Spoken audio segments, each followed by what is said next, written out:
আর মা বোনদেরকে একটা শুধু বেশি বলবো, জন্ম তো মুসলমানের ঘরেই, হ্যাঁ, একটা দুইটাই মা বোনদেরকে বেশি বলবো। 5 ওয়াক্ত নামাজ আমি মা বোনদের পায়ে হাত রেখা বলি, 5 ওয়াক্ত নামাজ পড়বো। আর রোজার চলন তো আপনাদের এখানে আছেই আছে, ঠিক না? কেননা হালাল বক্ষণের কথা মা বোনদের, কেননা মা বোনদের দায় দায়িত্ব হইল পুরুষদের কাঁধে। কার কাঁধে? কার কাঁধে? মা বোনরা তৃতীয় যেটা করবে সেটা হলো শরীয়ত মোতাবেক পর্দা করবে। পর্দা কি? আমি মা বোনদের পায়ে হাত দিয়ে বলি, এই সময় যেই মহিলা পর্দা করবে, খোদার কসম মরতে দেরি, জান্নাত পাইতে দেরি করবে। একটু আগে বলি, ওকে প্রটোকল দিয়ে ফেরেশতা নিয়ে যাবে। প্রটোকল দিয়া, প্রটোকল বোঝেন? আগে পিছে ফেরেশতা ওকে নিয়ে যাবে জান্নাতে, যদি শরীয়ত মতে পর্দা করে। আমরাও আমাদের স্ত্রী মেয়েদেরকে পর্দা করাই, এতটুক পারবেন না? এতটুকের বিনিময়ে চিরদিনের জান্নাত, সাজানো জান্নাত, যা চাবেন তা মিলবে, যা চোখে লাগবে তা মিলবে,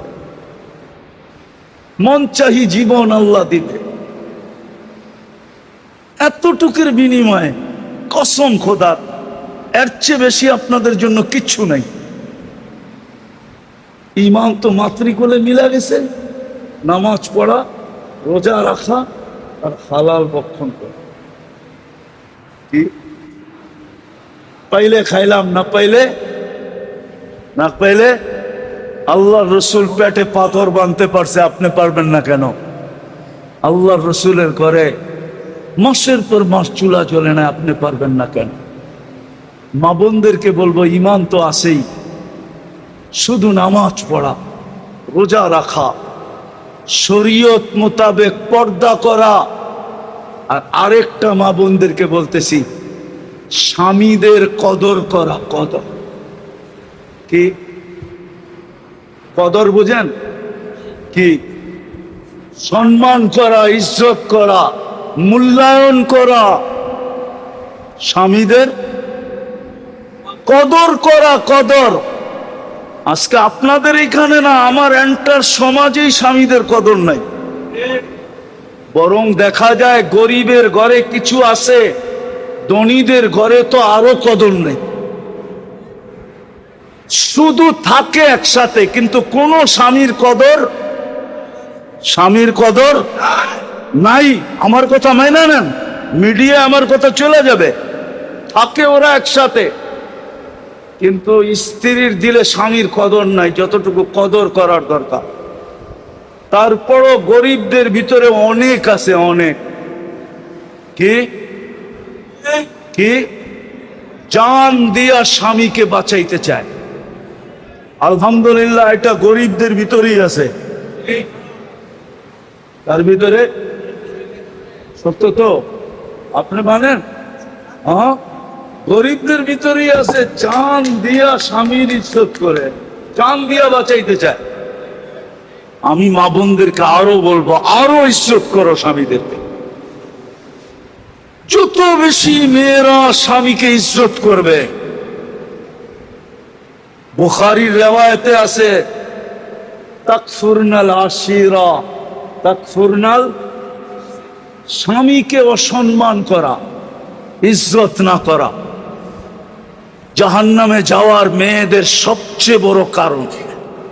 এজন্য আমি এই আওয়াজ যত দূর যেতেছে, আমি মা বোনদের পায়ে হাত দিয়া বলবো, ঈমান তো আছেই, 5 ওয়াক্ত নামাজ পড়বো, রমজানে রোজা রাখবো, শরীয়ত মোতাবেক পর্দা করব, খাওয়ার দায়িত্ব তো স্বামীর কাঁধেই। আমরা স্বামীদেরকে মন দিয়া ইজ্জত আর কদর করব। আপনারও ঘরে পৌঁছায় দিবেন, পারবেন? পারবেন? পাক্কা ওয়াদা তো? চলেন তাইলে তওবা করে আল্লাহর কাছে ওয়াদা করি যে এই কটা জিনিসের উপরে মৌত পর্যন্ত চলবো। তওবা করতে রাজি? কে কে রাজি দেখি? পাক্কা? তাহলে বইলা দেন আল্লাহ তওবা করলাম, এতটুকুই বলেন আল্লাহ তওবা করলাম। নামান যদি মনের থেকে কইরা থাকেন আপনি নিষ্পাপ, গ্যারান্টি আপনার কোনো গুনাহ নাই। আপনি এখন পুত পবিত্র, দাগ ইচ্ছা কইরা লাগাইলে লাগবে, নাইলে আপনার গায়ে আর গুনার দাগ লাগবে না। বাকি আজকের থেকে নামাজ ছাড়বো, বরং নামাজি পরিবেশ বানাব। রোজা তো রাখেনি, আর হালাল কামাবো, হালাল খাবো। পারবেন? আরে না পাইলে সবর করেন না। দেখেন কি দেয়। একটা কাহিনী মনে উঠলো, এই জন্য শুনাইতেছি, মা বোনদের দিলে যাতে লাগে। এক কাপড়ে জীবন ছিল, এক কাপড়ে দুইজনের জীবন, এক কাপড়ে কয়জনের? স্বামী পড়লে স্ত্রী উলঙ্গ, স্ত্রী পড়লে স্বামী উলঙ্গ। আল্লাহ রসুল সালাম ফিরাইতেন, ও উঠা দৌড় দিত। আল্লাহ রসুল একদিন জিজ্ঞাসা করছে, আমি সালাম ফিরাইতে দেরি, তুমি ভাগতে দেরি করো না, কারণটা কি? নামাজের পরে আমি কত কথা বলি, তুমি তো কিছুই শুনো না। তসবিহ তাহলিল আছে, তুমি পড়ো না। তো চোখের পানি ছেড়া বলতেছে, ইয়া রাসূল আল্লাহ, একটাই কাপড়, আমি পড়তে চলে আসছি, আপনি সালাম ফিরান, আমি ছুটা যাই, আমি যা খোলা দেই যেন আমার স্ত্রী আউয়াল ওয়াক্তে নামাজ পড়তে পারে। ইয়া রাসূল আল্লাহ, আমারও মনে চায় আপনার কথা শুনে। আল্লাহ রসুল পর্যন্ত চোখে পানি চলে আসছে, এরকম ছিল। ওই ঘরের কাহিনী শুনাইতেছি। স্বামী একদিন স্ত্রীর গালে চিমটে দিয়া বলতেছে, আমি জান্নাতি। স্বামী বলে, তোমাকে খবর দিল কে তুমি জান্নাতি? কারে না, আমি জান্নাতি।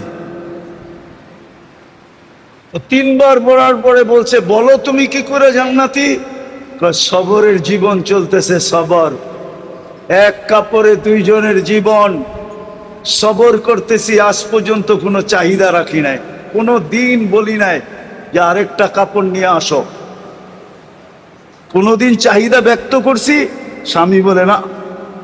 তুমি যে কাপড় আনো না, এটার জন্য কোনোদিন মোক্কালা করছি, অভিযোগ করছি?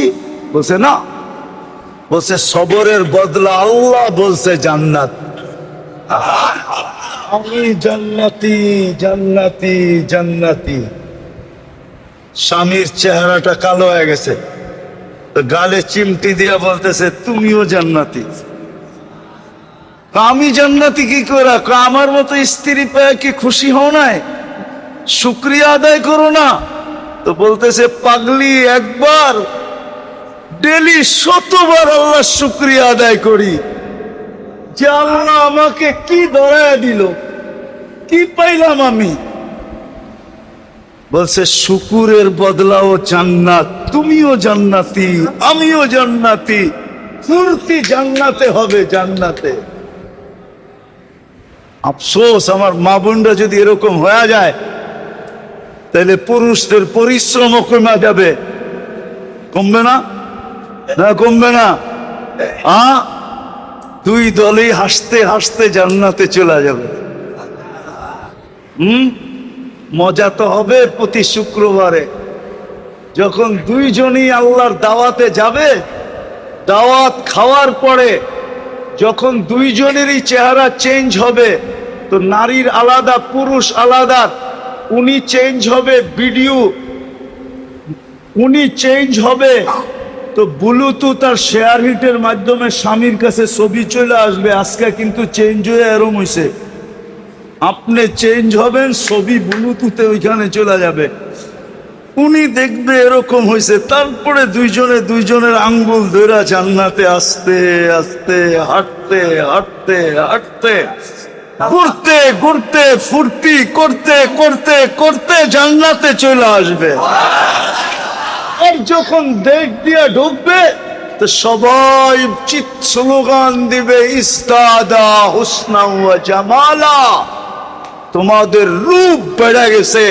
তারা বলবে, জুরনা রব্বানা, জান্নাতের সমস্ত খাদেমরা স্লোগান দিবে ইজদাদা হুসনা ওয়া জামালা, আর এই দুইজনে জবাব দিবে জুরনা রব্বানা।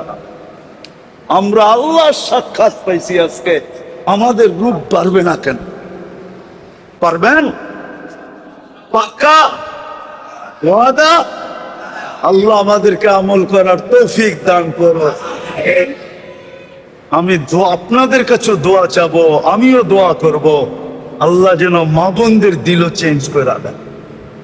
আজকে যেন সব মা বোন তওবা করে ওঠে যে সবরের জীবন কাটায়া দিব, তারপরও আঁচলে বাঁধা জান্নাতকে যেতে দিস ছাড়বো না, হাতের কাছে পাওয়া জান্নাত ছাড়বো না।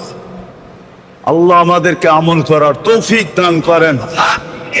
আমা আলাইনা ইল্লাল বালাগ।